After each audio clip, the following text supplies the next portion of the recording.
to RelationShift. It's another edition, and I'm glad you could join me today. Today, we are discussing something in the series of RelationShift that we have been discussing, and I believe that it's going to be a great time that we're going to spend in this short time. Today, we are considering how relationship reflects on your spiritual growth, the relationship between how your growth is and how it affects your relationship with other people. Relationship reflects on your spiritual growth. Relationship reflects on your spiritual growth. So the measure of your spirituality is proportional to how you relate with people. You cannot claim that you are highly spiritual, but you don't relate with people. Relationship with people has a direct relationship with how your spirituality is measured.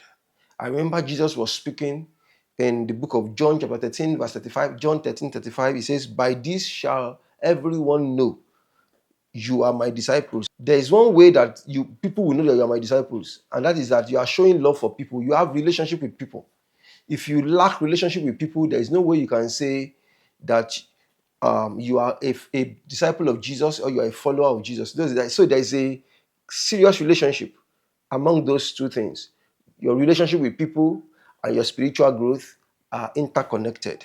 So God loves people, and we are to become an expression of who God is to other people. And since God loves people, the only way we can show to other people who God is to show love to other people. There is no way we can claim that we love God, but other people don't see it like that. So we have to be a reflection of what God is. So your spirituality isn't just measured by your devotion, but it is revealed by the way you treat other people. No one can claim, "Oh, I'm a child of God, I love God," with a portion of your life that you don't care about people. That is already a negative in your pursuit of spirituality. To claim that you are a spiritual person, there must be this love for other people. So let's look at 5 things today that I want you to take home in this lesson. Number one, love is the litmus test. Love is the litmus test for whether you love God or not. If you love God, you will love other people because you've not seen God before. You've only heard about Him. And there is a way He does things. He loves people. You must also love people. Very important. So, John 13:35 that I read before, he said, "By this everyone will know that you are my disciple if you love one another." So, love is the litmus test. Love is how you show, how you prove that you love God. So, the more spiritually mature you become, the more loving, the more patient, the more sacrificial your relationships become. You cannot claim you love God, but you lack all of this. You must be patient with people. You must love people. You must be sacrificial. That is your love for people. Number two, growth shows in how you handle conflict. How do you handle conflict? There will always be conflict in life between you and your spouse, between you and your sibling, you and your parents, you and neighbors, you and colleagues at work, you and someone in your community. There will always be conflict. But how you handle that will show whether you have love for God or not. You cannot claim you are very spiritual if there is a lack of that in your life. If you lack how to resolve conflicts, a spiritually growing person is always seeking peace, forgives quickly, and refuses to hold grudges. Because a number of times, what people don't realize about forgiveness is that it's not the other person that is losing. You are the one losing.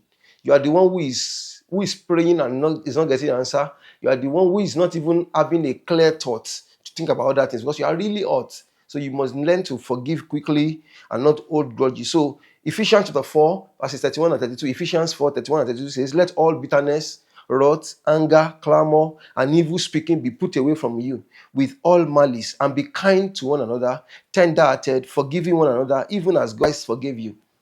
It's as simple as that. One way you will show that you are growing or you are spiritually matured is that you know how to handle conflict well. You easily forgive, looking for peace, you don't hold grudges against people, all of that. So conflict becomes a platform for forgiving people, not for division. It becomes a platform for grace. Number three, your words reveal your heart. Your words reveal your heart. Spiritually mature people use their words to build, not to break people. If you are mature, you don't use words carelessly. You don't just speak and hurt people intentionally because you are an intentional person. You must know that you are a child of God, you are a growing person, you are a mature person. So your words, you choose your words. You are careful with your words. Spiritually mature people use their words to build. They don't use that to break people. So how you speak to people and about other people reflect your spirituality.